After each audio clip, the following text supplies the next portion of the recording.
Hello everyone. இன்றைக்கி வந்து பார்த்திங்கன்னா ஒரு ஒன் பாட் ரெசிபி, அதுவும் வந்து கொங்கு ஸ்பெஷல் வந்து அரிசி பருப்பு சாப்பாடு. அதுதான் இன்றைக்கி செஞ்சுருந்தோம். நான் வந்து ஒரு குக்கரில் ஒரு 2 ஸ்பூன் வந்து கீ விட்டுட்டு அதில் வந்து சீரகம், பூண்டு, சின்ன வெங்காயம், வரமிளகா, கருவேப்பிலை, தக்காளி இது எல்லாத்தையும் ஆட் பண்ணி நல்லா வந்து வணக்கிக்கிறேன். வணக்கினதுக்கப்புறமேட்டு இதுக்கு தேவையான சால்ட் ஆட் பண்ணிவிட்டு மறுபடியும் வந்து நம்ம வணக்கிக்கலாம். அதில் வந்து கொஞ்சமாக வந்து மஞ்சத்தூள், இந்த பக்கம் வந்து ஒரு அரை ஸ்பூன் வந்து சாம்பார் தூள் ஆட் பண்ணுவோம். நிறைய பேர் ஆட் பண்ணாமையும் செய்வாங்க. வந்து சாம்பார் தூள் ஆட் பண்ணிவிட்டு ஊற வச்ச பருப்பு, ஊற வச்ச அரிசி இது ரெண்டையும் போட்டு நம்ம வந்து நல்லா மிக்ஸ் பண்ணிக்கணும்.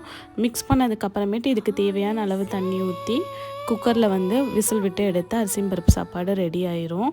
இன்றைக்கி மதியானம் லன்ச் வந்து இதுதான். தேங்க்யூ ஃபார் வாட்சிங்.